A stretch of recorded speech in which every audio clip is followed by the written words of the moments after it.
Hello and welcome back to the Music Career Show. On today's episode of the podcast, I have one of London's busiest and best buskers. She is usually found along the River Thames or in London's busiest train stations, and this has led to her performing sold-out shows in London, as well as Cornbury, Henley, and even Glastonbury Festival.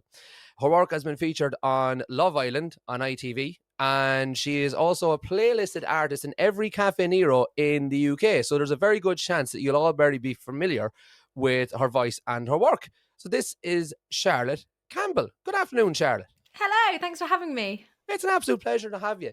So Charlotte, just in case anybody isn't familiar with you just yet and they don't know who you are based on what I've just said, why don't you introduce yourself and tell us what it is that you do?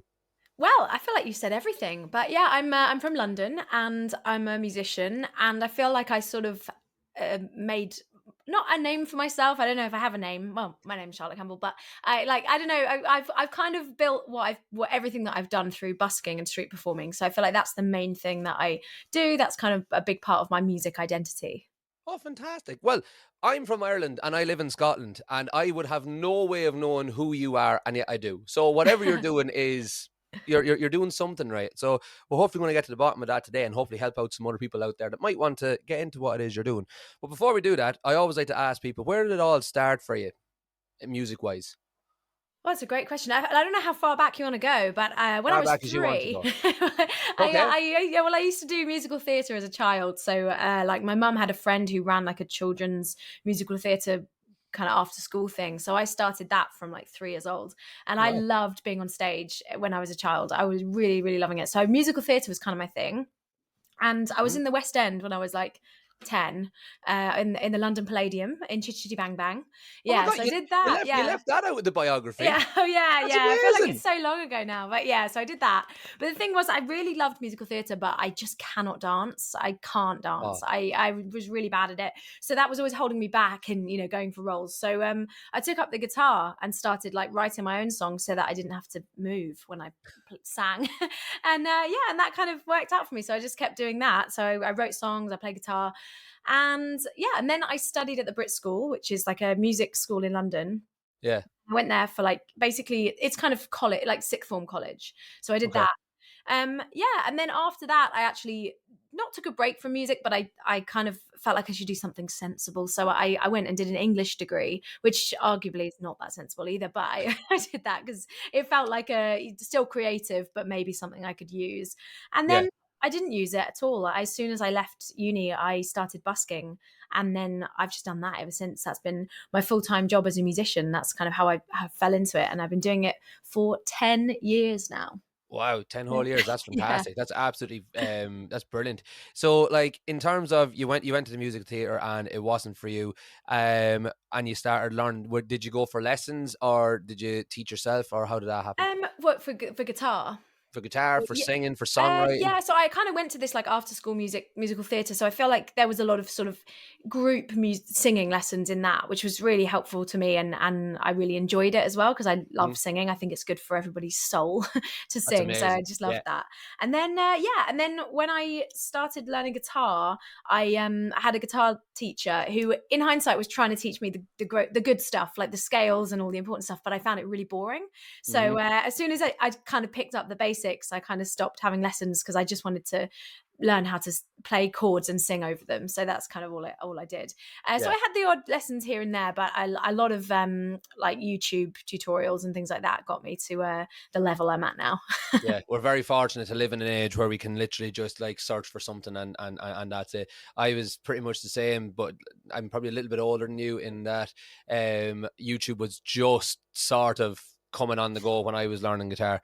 But yeah, and for what it's worth, I'm a music teacher, I'm a guitar teacher, and I only in the past 2 or 3 years appreciated and understood what scales were actually used for. So, and I've toured America and I've played in Spain and done all That's that, so and I funny. Yeah. never use scales. They're handy to know. They're really handy to know, and I appreciate that now as that's my job. But hey ho, it's obviously never done me any favors up until then, and you've clearly never had to use them up until then either. No. Oh, well then there you go. So what was the Brit school? So as I said, I'm from Ireland. Well, I live in Scotland. I've not come across that school before. What does that entail? So it is like a sixth form college for contemporary music, and it's actually sponsored by the Brit Awards. That's why it's called the Brit School. So they All get right. like their funding, yeah. So and it's totally free to attend. I think it's the only non-fee paying performing arts school for like that age group in the country. And yeah, so and it's in South London, and they tend to cater to people that live in the catchment area. So South London's one of the more deprived areas of London, so it kind of focuses on giving free music education to people in the area. And then I'm not from South London originally, so I was in a very small out of catchment audition process that got me into the school to go Oh, there. And brilliant. it was a really great experience. I used to travel an hour and a half every day on the Oh, tube bless you. to get there because I didn't live in South London, but it was great. So it's funded by the Brit Awards. So they've had a few kind of pop stars come out of it. Adele is one of them. Really? The Kooks, Amy Winehouse, No Kate way. Nash. Yeah. A couple of names come out of it. I think Jessie J, maybe. Yeah. So Cool.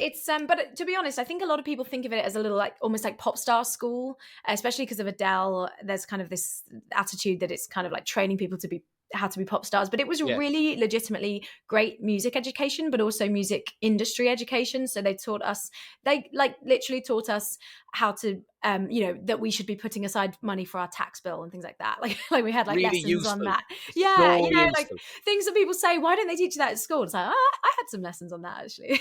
That And about building a brand and about signing to a label and what you should look out for and things, warning signs and things like that. No such thing as a free lunch, all those kind of lessons. I had a great time there.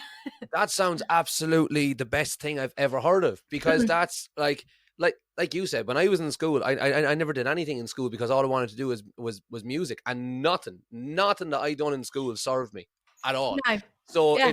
it's so refreshing to know that that's Yeah, actually it now, exists. Yeah, yeah, it actually it exists. actually does exist. Yeah. Thank you. I also just being brought a cup of tea. Sorry to interrupt the chat No, there you're with fine. you. You're Thank you fine. very much. You're getting well looked after. Yeah, I am. So Is yeah. yeah. That's my husband. Okay. Not just like the hired help. No. No, no.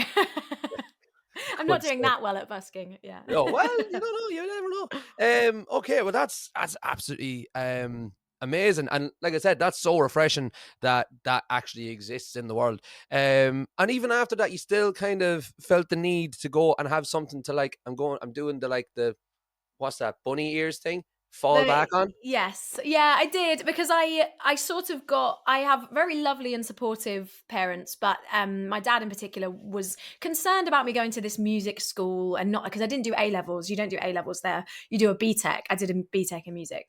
Okay. And my dad had some concerns about that because I was quite academic growing up. So he Yeah. was sort of thinking, I was hoping you were going to go to uni and things like that. So we kind of made a bit of a deal that I was allowed to go to the Brit School when I finished, if I wasn't a pop star by the end of it, then I would go and do an English degree. So I did a BTEC and an A-level English on the side, which the Brit School provides you the opportunity to also do A-levels on the side if you want to. So I did that. Okay. And then, I really enjoyed my time at the Brit School, but it did make me think, oh, is this really for me? This is actually, the music industry is tough. They gave us lessons in that. I feel like it was a really good lesson in the fact that not everybody's going to make it. And there are other jobs available and Hmm. you could be really good at them and really enjoy them. And here's a plethora of other jobs you could do. But I knew that I just wanted to perform, and they made it quite clear at the Brit School. They're like, not everybody can be the performer.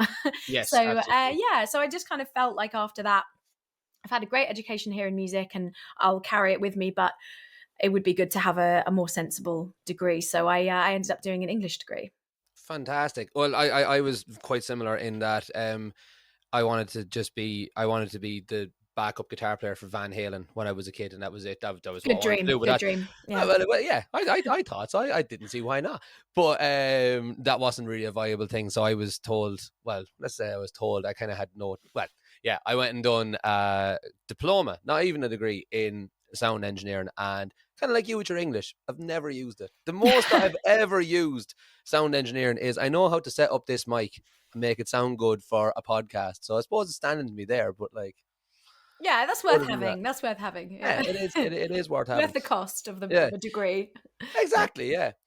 So you mentioned a couple of things there, and I'm just for the sake of listeners outside of England, you mentioned A levels and a B Tech. Now, I'm not being crass when I say this, but the only time I've ever heard those terms was in the in-betweeners. So that's my only Oh, sorry. Yeah, I point of always forget they're reference. not universal. Like, yeah. No, so to relate that back to, are you aware of other education systems, or is there a way that you can make that a little bit more universal? Just so anyone out there listening that wants to maybe follow in your footsteps knows kind of how to relate it back to themselves. Did you get me? Yeah, sure. So I would say I don't know that much about, I couldn't translate it for you into other education systems, but Okay. A levels in general are sort of viewed as the standard thing that people do in sixth form colleges. You can get different subjects. So you would do one A level in English, one in maths, one in whatever, but you choose them when you get to sixth form. Usually people do four, I think. Okay, so that sounds like the Irish Leaving Cert. Is that the last exams you do in school, kind of Yes, 17, before you 18? go on to university. Yeah. Perfect. And then what about a BTEC? So a BTEC's kind of it's sort of frowned upon, unfortunately, a little bit. It's seen as Oh, sort of the, like, if you can't do A levels, if you're not clever enough to do A levels, you can do a BTEC. It's seen, but it is actually a great thing to introduce. It's also more practical. So you can do BTECs in things like engineering, mechanics, and things like that. So it's a little less like essay writing and a little bit more hands-on okay. work, and it's worth the equivalent of three A levels. But in general, in the eyes of universities, it's often not actually worth the same amount as having the A levels themselves. Funny you should say that, because I think when I heard it in the In-Betweeners, it was a mechanic. It Mm. was that episode, The In-Betweeners, where Will had to go on work experience. Anyway, yeah. Yeah. Okay, cool. So it's sort That's of unfortunately got a bad reputation. So my dad was not super impressed with me doing a no, BTEC, I I don't can imagine. think. Yeah, it But it yeah. it sounds sort of City and Guilds ish. Mm. Do you have Yes, City and yeah, Guilds? yeah, vaguely. Sounds sort of that. Okay, we're getting a little bit Yeah, off we're just topic, but I getting just into wanted. technical terms of education I systems. know. They're so I long just ago want. for me as well. I was curious about that myself, Mm. because I didn't really understand what those are. I had guessed what they were, but it was only a guess. So it's good to have them clarified. So you went and done your English degree, and then once you finished, did you take the busking straight away, or was busking sort of a backup plan, or how did that work? Well, when I was at uni, I was doing a lot of music just for fun on the side. It became my hobby again, which was a really nice, refreshing thing after kind of pursuing this maybe pop star teenage dream and then going and just doing it for fun again. And I joined a band when I was at uni, and I started putting videos on YouTube and things like that. And I just started to kind of try and build something, but I was building nothing because no one was watching my YouTube videos. So I was just kind of trying to find a way to get my voice heard, for people to hear me, basically, to try and build some sort of online fan base, people to watch my YouTube videos. And I walked past a busker and they had a sign with their name and their YouTube channel. And I thought, that's so clever because like loads of people are going to walk past Yeah, and they might find you and follow you. And then, so yeah, I was kind of like, that's what I want to achieve, is to get more followers on YouTube. And then I just did that. That was my main aim. My aim was to get to like 1,000 subscribers on YouTube. I was like, that would be amazing if I I could do know. that. And how long did that take you to do? Not long. A couple of months of busking, and then my aim went much higher. I was like, now I want 10K. Ah, exactly. Yeah. Yeah, I'm sitting at about 58, not Mm. 58,000 or anything. I'm just Oh, sitting at 58. Yeah. 58 people. That is solid number. Yeah. It's getting there, but I don't really know how I'd go about busking a podcast. But anyway, hey, it doesn't really You make could that set much up of a like a difference. table and a little mic and I some suppose, yeah. headphones. Well, Yeah. I will argue with you about anything. Yeah. Come and change my mind, kind of thing. Yeah, You know what? Straight but podcast busking has not been done, so that is something it's to look not been into. done. Mm. It's not been done. I'd have to go somewhere warmer because I'm in Aberdeen and it's absolutely freezing. I keep getting Yeah. weather warnings that like we're going to lose phone signal and power and everything, and like yeah, it's terrifying. Oh, that is terrifying. Yeah, I'd hate it's that. not great, like, but anyway. So yeah, so you got into busking, and so when people when people see buskers, I feel that there's a kind of a stigma that it's like not a sustainable um kind of career path. But you seem to be doing something right in order to make it sustainable. So how how did you manage to monetize that in a way that is now you're able to support yourself with? Yeah, that's a really good question, because I actually was exactly the same. I went into it never thinking that it would be like a career. I really just was going to do it just on the side to try and promote my YouTube channel, and then I, got a Facebook page and Instagram and things like that, and over the years TikTok and whatever next Yeah, yeah. thing came out. But yeah, it was never my intention to make it my career, but I was kind of doing it actually in between the summer of, so I finished uni, and then again, on my dad's sort of request, I was going to do a teaching degree. So I had this Mm. summer to spare that I was going to go into teaching. And so yeah, I was just doing it over those months. But I realized as I was counting my coins at the end of each day that if I did this every day, I would actually make potentially the same money that I could make as a teacher. Really? Yeah, and I was kind of like, oh, well, this is interesting because I can do what I love doing. I'm making good money doing it. Mm. And yeah, just kind of realized that if I played my cards right. So I gave myself a year. Actually, I forgot to mention, I in that time I entered a busking competition over the summer, and I won a scholarship to study songwriting at the Institute of Contemporary Music, which is a music university in London. Oh, So my dad gave me a buffer year to do this songwriting degree that I'd been given for free. very good. And yeah, so that was, and then so it was over that year that I kind of realized that if I kept doing this, I could actually, I didn't need to do the teaching degree, or I could come back to it in later. But while I have the time and while this is working, I may as well do it. So Yeah, I just kept doing it, and then I, over the time, there are days when it's not so sustainable. There's days when you go out and it just pours with rain, and yeah, your all of your earnings are lost. So I yes, then things like that kind of gave me the fear, and I was like, oh, I need to make sure that this is actually sustainable. So I started advertising a bit more when I was busking for gigs and paid covers gigs, and kind of putting, weddings and things like that. And yeah, then over the time, I've just kind of made busking my indirect and my direct income. So money comes in from busking, but also people pick up my card and they might book me for their wedding or for an event or for, a like gig in a pub. But all of that kind of stuff just then becomes part of my income. So it just yeah. builds and builds. So, I'm a full-time busker and I love doing that, but it doesn't sustain itself. There are kind of other gigs that I have to take in to make all the ends meet and everything Yeah, yeah. keep spinning. But yeah, I would say the center of it all is always busking. That's how I get all my gigs and how I do everything. Fantastic. And then things along the lines of another thing that comes to mind, because I've seen, especially when you're saying about TikTok, buskers getting hassled and getting heckled and just little shits coming up and annoying you. Do you get that? Oh yeah, yeah. How do you like now? I would be. I come across as quite an outgoing and confident person, but in actuality, I'm a very very shy person, and anyone that looks like they're a way to annoy me, I just can't cope with it. So the idea of that would put me off. But like, how do you deal with that? Uh, it's hard. It's hard. It's one of the worst things about busking, definitely, and it is some of the only things that's ever made me feel like I want to quit and I don't want to do it anymore. Hmm. But the good things really outweigh the bad things with busking for me. And so those times are few and far between, luckily. So when Oh, they good. happen, they can be like, they are really stressful and awful. And it's just so frustrating. Yeah. But they don't happen that much. I would say in general, busking's given me such a good sort of faith in human kindness that like the majority of people are so good. And Okay. so, yeah. Oh, that's really good. Yeah, because I even on a Friday or Saturday night when I'm doing my own gigs, I always like to, where available, have one of the bouncers available, Yeah. standing right beside the stage. And the bouncer I play are really really good, but you don't really have that luxury when you're just out in the street busking and stuff. And so like is see where you're busking then.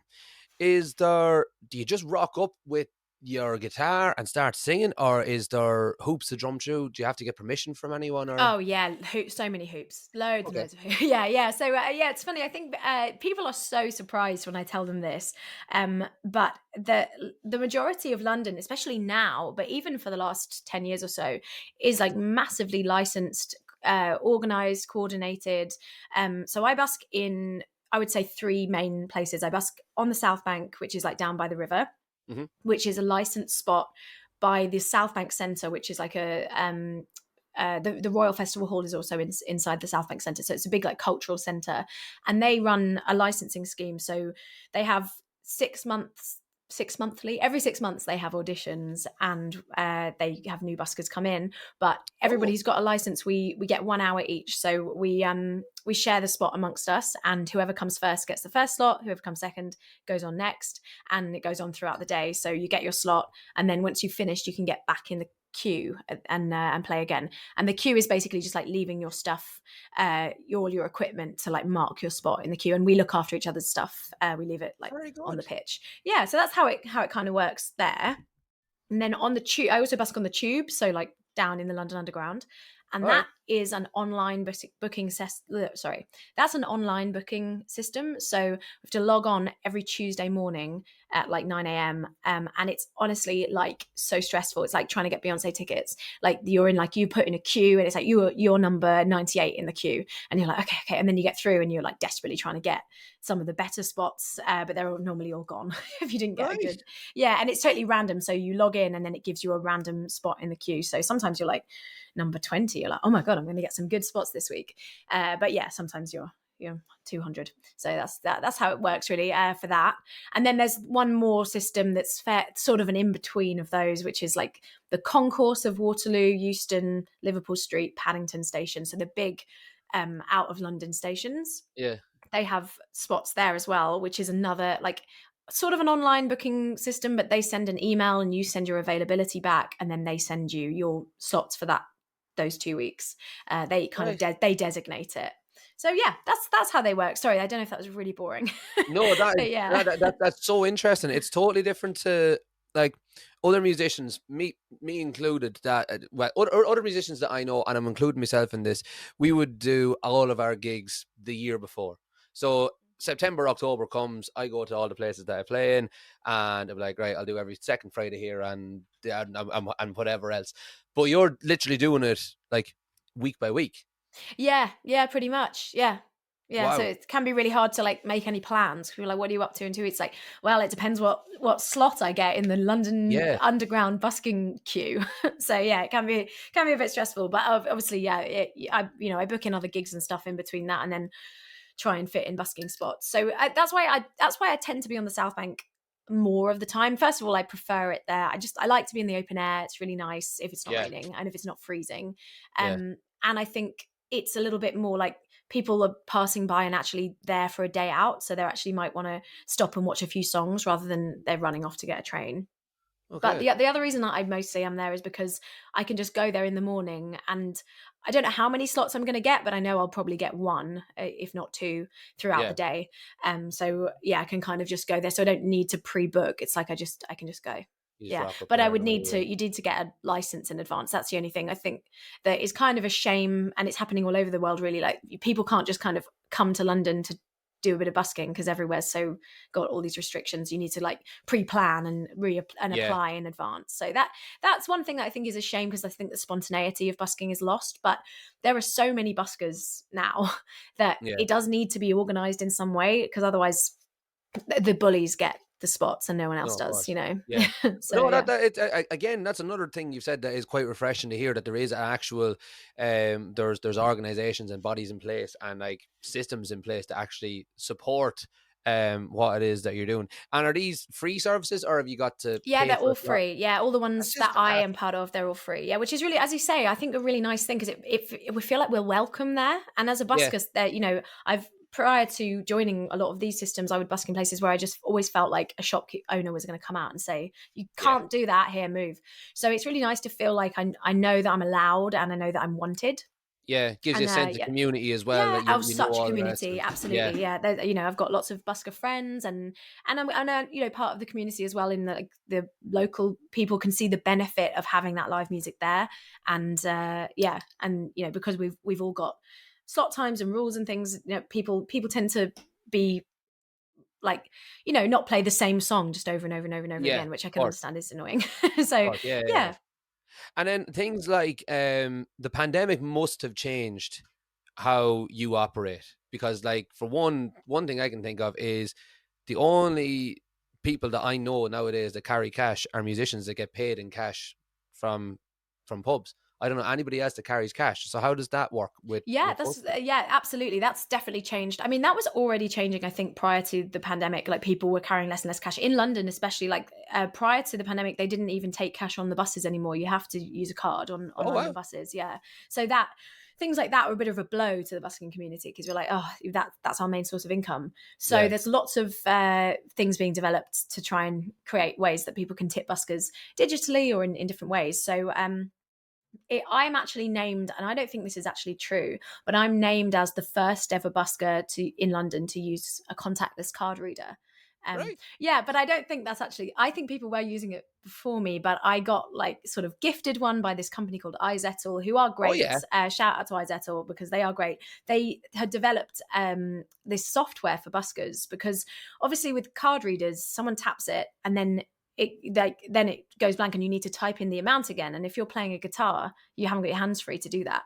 Sure So enough. they Yeah. created this software like where you could set an amount, people tap it, and it just goes thank you, and then refreshes and resets to that same amount again. So I don't have to touch it; just goes the whole time. So Brilliant. yeah, really great. The only thing about that is that I have to choose how much people are tipping me, which you know It in can be some ways, awkward. yeah. So I was setting it at £1 when I first Mm. started, but inflation now we're on £3 now. Oh, yeah, good yeah, for you. yeah. Well, I do £3 when I'm on the South Bank because I feel like people stop for a few songs. £2 on the tube because people are flying by. You know, maybe they're not getting their full £3 worth. So Yeah. I just set it for a bit lower. But yeah, basketball. Like, it's just that I'm kind of going with what other buskers are doing. But yeah, Yeah. they gifted me one to start off with to see what I thought of it. And then I told them that well, me and a couple of other buskers, we all said we can't stop playing to type in the amount. So they developed this software, and then that got a little bit of press, and did some stuff like on Sky News and ITV and things like that. And they were like the headline was like first busker using contactless, and I was like, this is so awkward because I know that I'm not, but you know On it. they have to have a headline. So yeah, Yeah. but it's somewhere in the world, somewhere on the internet, it says that I'm the first ever busker to use a contactless card reader, but I deny it. I love it. See if I was you, that would be my I'm gonna opening go sentence to one of everybody. the first. One of the first. Yeah. Ah, no, you're the first. Say you're the first. Sky News said it, so it has to be true. It's true. Yeah. Fantastic. And then, so what do you take with you when you're busking? So I use an amplifier, as you said earlier. I think like you rock up with a guitar, like that's like very romantic idea, but London's very noisy. So I have a portable PA system that I use. The standard one that most people use is this Bose S1 Pro, which is a really good rechargeable amp. And I have that. I use it. I use it for a lot of gigs. I don't know if you use it for gigging or if you have a PA system for when you gig. I'm quite lucky where I am, and that everywhere that I go has a PA Oh, system. you So I lucky just, thing. Oh, cannot imagine. Cannot yeah, imagine. I am lugging equipment across tubes every single day. So, bless you. yeah. So, yeah, I have this Bose rechargeable, which is really, really good. But I find that in London, sometimes, especially when you're on the street, if you're indoors or in somewhere that's got some sort of acoustic, this Bose S1's really good. But Uh-huh. I find it's a little bit too quiet. So I have a Bose L1. It's like a Oh, big, the big yeah, it's quite big. stack Yeah, tower thing. yeah. I don't put the tower on it. You can take the tower off. So I just have it. So Okay. it's not as intimidating, but it is quite big and bassy. And it's such a lovely sound. Anyway, we won't get into that. But yeah, so I take that. And mic stand, guitar. I have a sign with my name on it. A little bag of coins that I put into the case before I start, so people know what the deal is. Yeah. Obviously my iZettle now, so that people can tap contactless. Yeah, that's pretty much everything that I take. Yeah. Brilliant. And that PA Oh, and system all is my wires and leads and stuff. okay. Sorry. Yeah, Yeah. exactly. Yeah. And all that that PA system, the Bose, is it rechargeable, or do you have to take an external I battery? forgot to mention. Yeah, thank you very much. If I'd forgotten it, I'd not be able to play. Yeah, I use a lithium golf buggy battery, so it's like I got it on a golfing website. So you, I suppose that's where yeah, you would find a of golf cart course. battery, in fairness. Yeah, so it's like for a golf cart. Yeah, and yeah, I use that to power the PA. That must weigh a ton. Yeah, no, I mean, the PA is heavier, the speaker's heavier, but it is quite heavy. Yeah, no, it's really compact. It's a really good golf buggy battery. it's Cool. So it's you just about I don't know if the podcast isn't really like it's I don't know how big it is. I can't think of what anything that it's the same size Yeah. as. Well, it must be portable enough if you're able to hop on a tube with it. Like, Yeah. It's so really not. It's not that big. you just load up a suitcase or a trolley and away you go. I do. So yes, when I'm busking, on the tube, I use the smaller rechargeable lamp. And then when I'm Yeah. busking on the South Bank, I use this bigger one. So I used to take the tube, but that I was getting like a bad back from carrying all the stuff. It was honestly like it was too much. So I have this is like really extra of me, and I think probably not your standard busker behavior, but I'm just like really dedicated to the art. So Yeah. I have like a storage locker in Waterloo near where I play. That's genius. Yeah, and then it's actually not that near. It's a bit of a walk. So I over the years have like grown my setup. So now I have like a bike and a trailer, and I load all of the equipment onto the back of the trailer, my guitar and everything, and then I clip that to the bike, and then I cycle from this storage place to my busking spot. Yeah. That is so clever. I never would have thought of that. See, we're we're lucky here in Aberdeen in that it's not like London. I know driving in London is just Oh, a an absolute nightmare. Oh nightmare. yeah, I would not even dare. I wouldn't. Yeah. So I just drive my bike. Yeah. Yeah, no, we're okay in Aberdeen that we can still just like drive around the place. For now, there's low emission zones coming in and all that other jazz. That's just fantastic. But hey ho, we can still drive around the place should we need to. But that's very very creative. I like that. But say someone wanted to get into busking, are they okay to just rock up with Absolutely. the guitar? I've just like taken it too far now. I've taken to an extreme. If I was advising somebody starting out busking, Mhm. I would recommend the Bose S1 speaker that I was talking about, but that's quite expensive. So Yeah, when I first started, I used to use the Roland Street Cube, which is like made for busking, and I really do recommend. They've got a small one, which is what I started out with, and highly recommend. But if you want to sort of start in between that and the sort of big Bose or the like Bose that I was talking about, the Street Cube X is really good. It's bigger than the regular Street Cube, but it's a little bit more powerful, but it's a bit bigger and heavier. But that's a great amp as well. yeah. I'm quite poor, but I think they've got like a strap and stuff, haven't they? Yeah, Or if they, they've got like yeah, a case that you can get, so you can just put it on your back. You don't need to get a bike and a trailer and pay rent for a storage locker like that. You really no one needs to be doing that. I don't know. I don't well, know no, playing fair, that. fair play to you.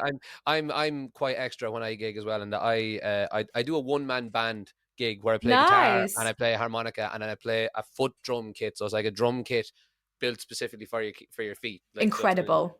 it's cool. Like, but there you go.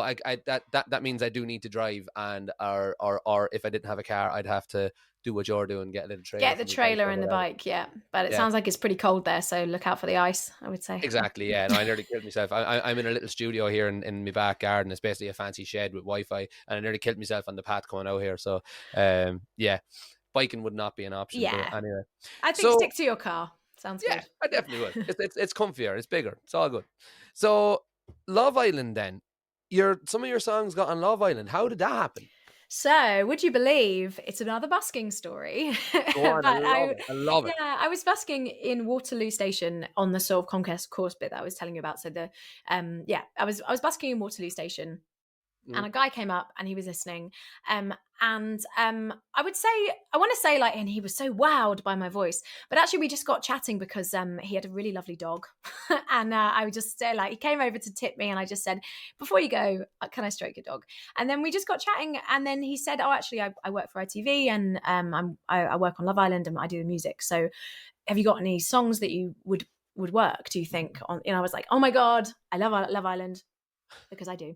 So yeah, so I actually had recorded some covers that I had in mind, some like trying to get some TV syncs, and then I didn't know who to send them to, so I just I just released them.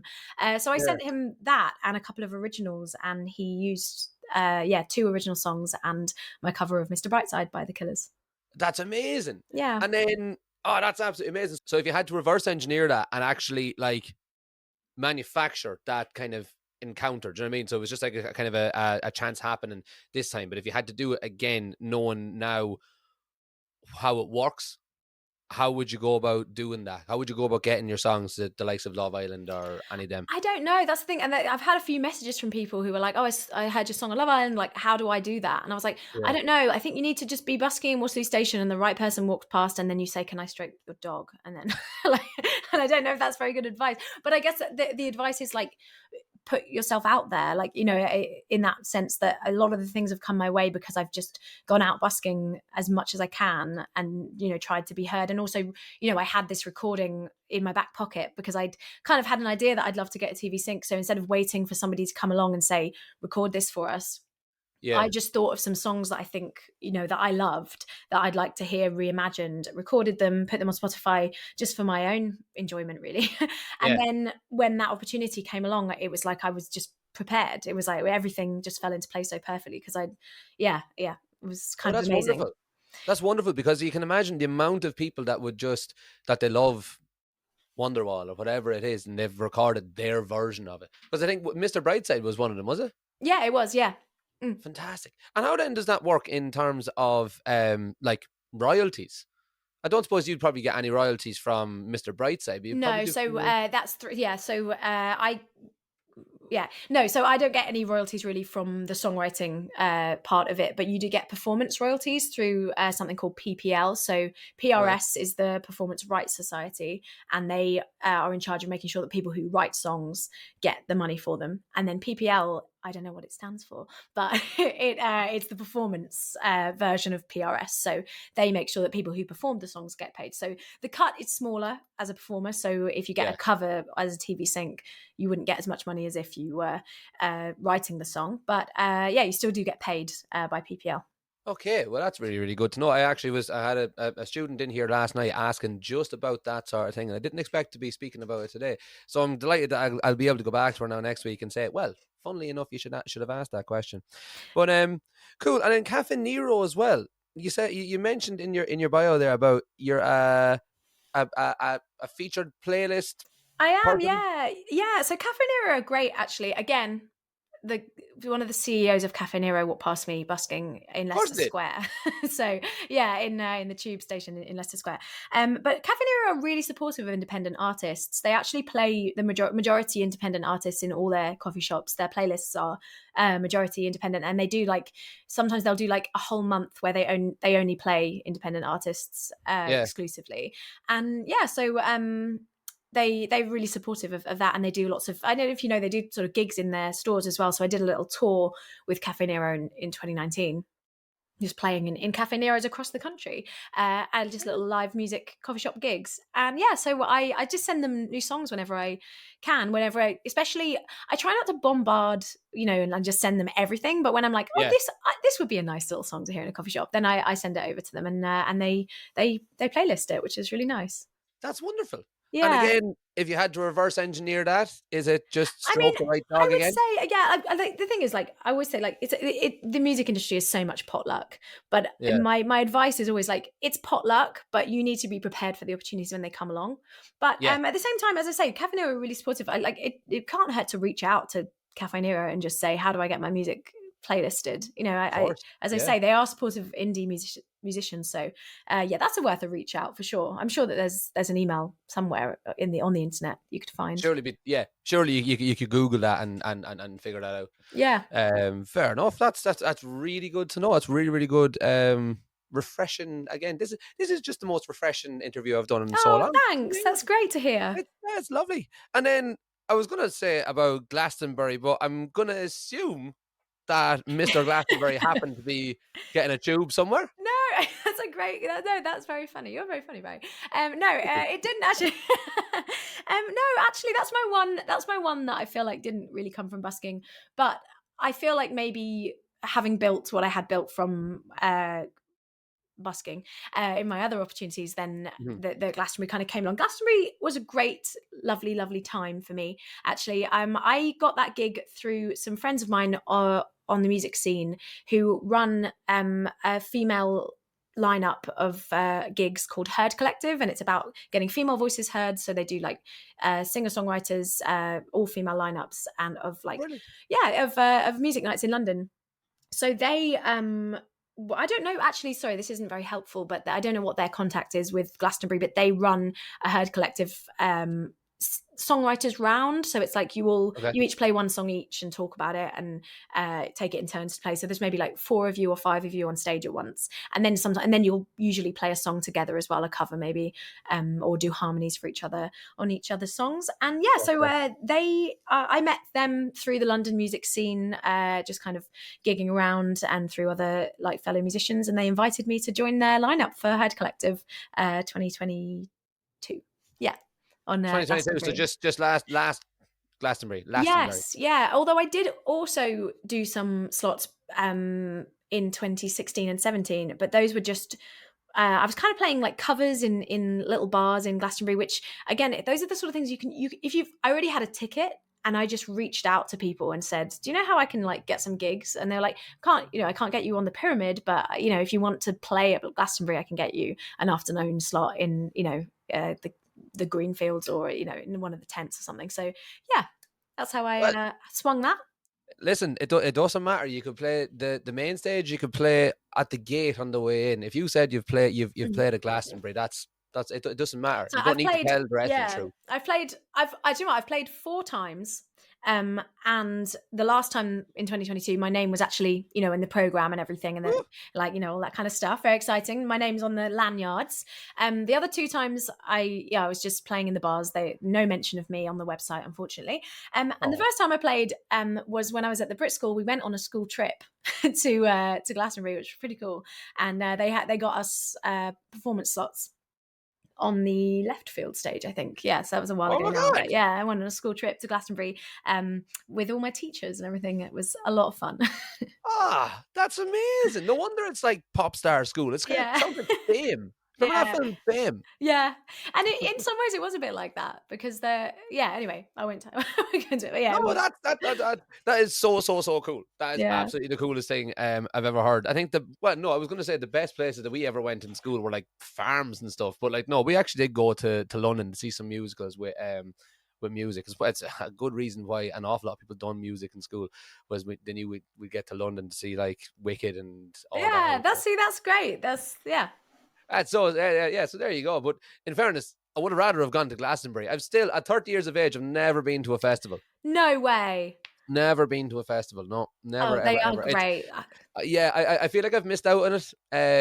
At 30 years of age, I now just like to be comfortable. Yeah, And I get that. I feel like I am a home comforts kind of girl, but I feel like I will give it up for certain festivals, because they're yeah, just so much fun. There's a good festival up in Scotland, isn't there? Is it there's Transmet? Tea in the Park, I think, and then there's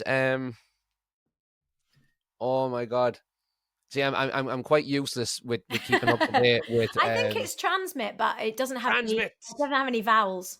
No, you're right. Yeah, that's exactly it. It is the Transmit. No, well done, well done. T in the Park is the Tenants one, I think. I think that's what T Mhm. stands for. But anyway, yeah, Transmit. Yeah, you're dead right. Yeah, but that's down in Glasgow, I think. Oh, I'm okay. in And Aberdeen. you're right up the top. That is I'm far. way up the top. Yeah, no, there's no crack here. Only the crack we make for ourselves. But hey ho, I can't really complain too much. Can't complain too much. So, taking Glastonbury and your world tour of Cafe Nero and all that kind of stuff, you must have played in some other really, really interesting places along the way, have you? Oh yeah, yeah. I have. I've had some amazing opportunities. Yeah, I can't. I'm having a total mind blank for what they are. But yeah. I mean, I've played some weird gigs all over the world as well. I get like sometimes I get requests to come and play in random places. So I've played in the tallest building in Paris, which is not the Eiffel Tower. Would you believe? I've played on like various boats, on top of boats and things like that. Ooh, Yeah, I've played in a castle in Austria. Um, yeah. yeah. Um, How did that come yeah. about? And What was going again, on in the castle? a guy saw me busking, and he's from like a little town in Austria, and he said, "Would you come and play this gig?" And I said, "Yeah, why not? Love to go to Austria." And he was like, "It's actually in a Berg." And I was like, "Okay." And I thought, "What? what is that? And then Yeah. and then apparently Berg is a castle in means a castle. So it was, it was a low key castle, but it was definitely a castle. And Cool. they just hosted like a gig in there for everybody in the town. So and I was there. Oh yeah, and I've played in loads of churches. I got invited again to Germany to play in a church. And everyone, it was like a really small town. And so everyone was like, "Oh, I've heard there's an English girl coming to play in the church." So they all came, like loads, like hundreds of people. Yeah, and they were and Yeah. I don't speak very good German, so they actually got me a translator, Oh, which was cool. nice. Yeah. Wow. I've clearly done my music career completely arseways because I've never been invited to do any of these things. The best I've ever been invited to do was I done a mate of ours' wedding in Westport, which is on the west of Ireland there over the summer. And that's it. How was the weather? Really. Nice. It was lovely. Good. It was Well, what a just great at the time. very it was just at the very, very tail end of the heat wave that we all had over this end of the world. That nearly killed a lot of us. But it was lovely. Nice. See, there's Um lots of lovely opportunities. Yeah. Oh yeah, Yeah. lots of lovely opportunities. But like I've never played in like burgs Hmm. or churches. Well, I've played in churches for like weddings and stuff like that, but like yeah. Oh, I forgot to Um tell you a great thing as well.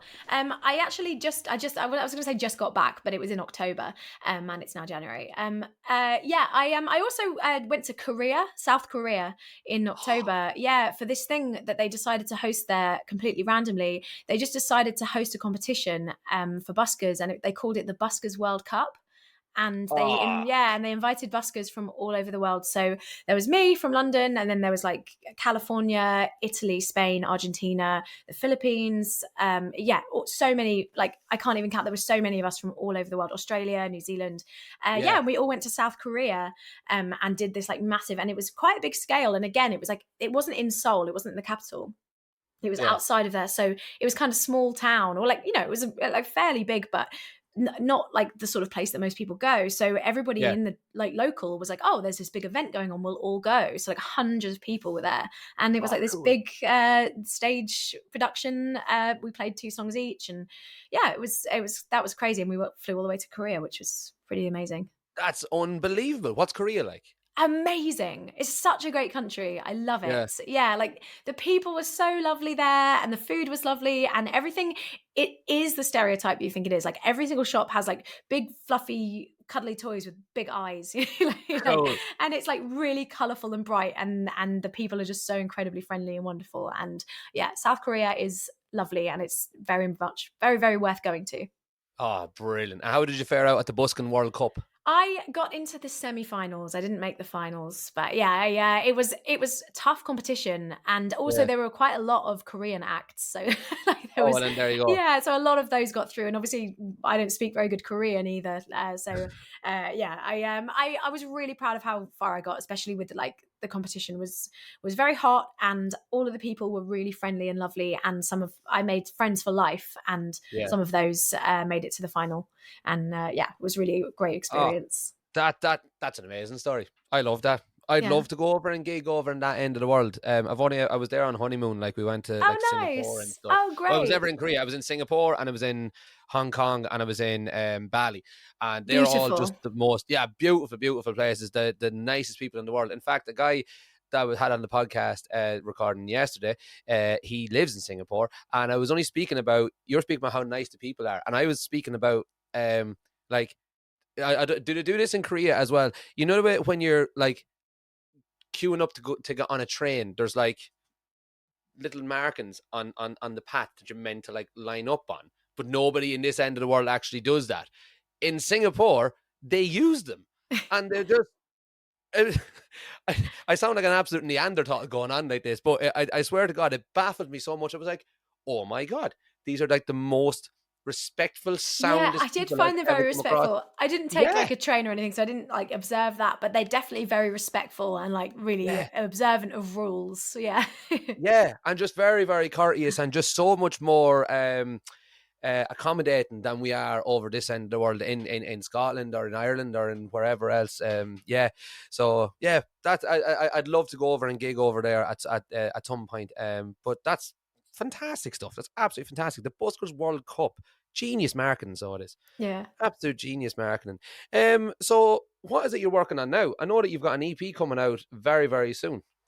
I have, yeah. So in the lockdown, like anyone, I did a lot of recording at home because that's Mhm. what, and a lot of writing. So I wrote like basically an album, and then when I put it all together, it just didn't really feel like it was very cohesive. So I ended up just releasing half of it as an EP, and then going back and like working on a couple of other tracks, and then putting together a second EP. So the second EP is now coming out on the 9th of February, 2023. Very good. Yes. So for anyone listening on the day that this comes out, I will be scheduling, today is the 18th of January, but I'll be scheduling this episode to go on the 3rd of February. So that's in 6 days time, lads. Mark your calendars. Will there be a link that I can share Yes, in the I'll thing? send that to you. Yeah, I haven't done like I should do. I'm very bad sometimes at like pre-save things like that. Like sometimes the all of the extra things that you have to do as an artist these days kind of evade me. So I will try and get you a pre-save link or something over. Fantastic. Yeah, So or look but at out for least a that. stream link. Yeah. Yeah, so look out for that link in the description, lads. It's funny that like you would have done. You went to your Brit school and it was like pop star training. Isn't it mad how like out of date that probably is now? Exactly, it really is. Honestly, like I had, such good lessons in the Brit school, but yeah, a lot of it. Spotify was not a thing then. Nope. YouTube was barely a thing. So social Podcasting. media, yeah, exactly, it wasn't. It just Yeah. people just didn't do it. So as much as I had some really really good music industry lessons that served me well, a lot of them I haven't learned how to do it in this new age world. No, sure enough. But you'll get there. You seem to be doing something right, so you'll definitely get I there. think I did do it a lot, pre-save links and things like that, but I am starting to feel like I don't know how much point there It's is. worth it. Yeah, I Yeah. don't know. Yeah, like I want to put music out for the people who want to hear it, and the people who want to hear it, I hope will know when it's out and go and listen to it, or follow me on Spotify and they'll get a notification to say this is it'll be in their new discover. I have faith that my music will reach the right people. I'm sure it will. I'm sure it will. Well, either way, I'll have some sort of a link in the Thank description you. to That where was you can great. find So nice. Charlotte's new album, either a pre-save link or Spotify, I'd imagine. Yeah, But yeah. yeah, we'll do that.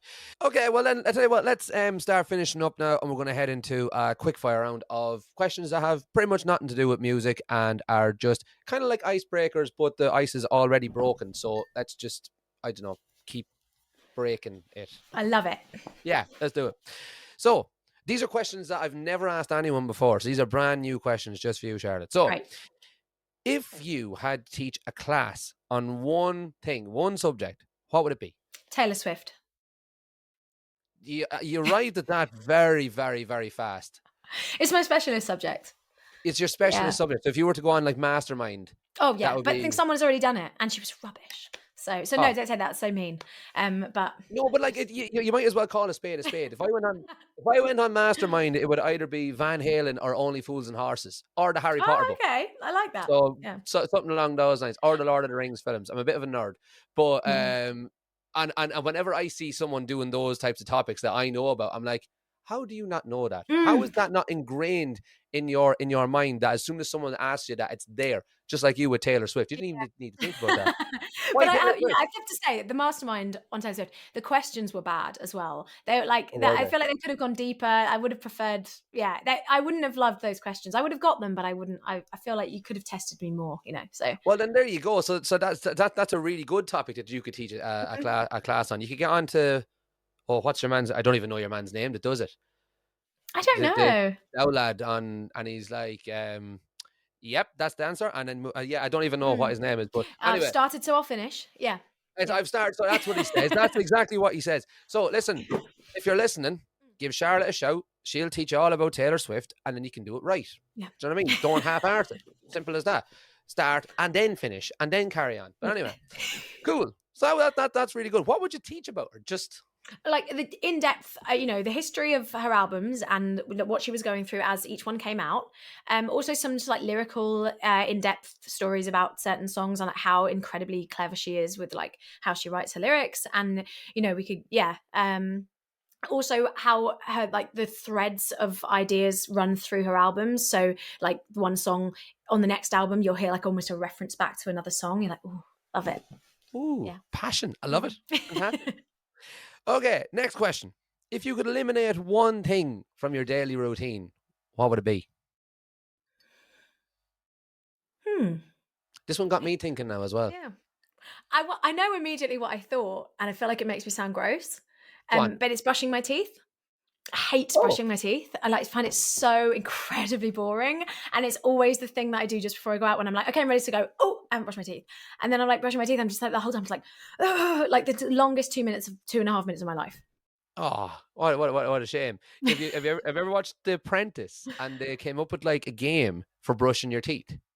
No, but I mean, but would it feel forced? Would it feel like, is it like Well, what is the no, it's like game? the idea of it was that like it was like an electric toothbrush and it was Bluetooth, so it would connect to your phone, and you had to like brush your teeth like correctly or so many times to get like points, and you killed aliens or something.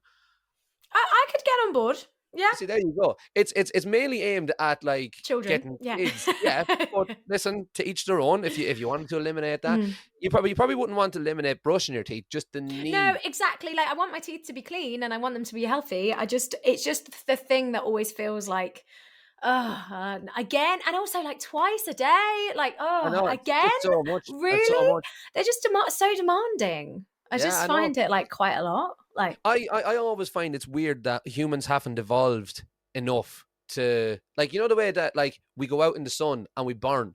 Like, how have we not evolved enough to survive in our own environment? honestly, Do you know what I mean? we don't deserve to exist in this world Exactly. if we're gonna behave Exactly. like that. Yeah. Yeah, yeah. We're just hopeless. We're just completely and utterly hopeless. But Yeah. anyway, and believe it or not, I went to see what's your man's name? Do you know that?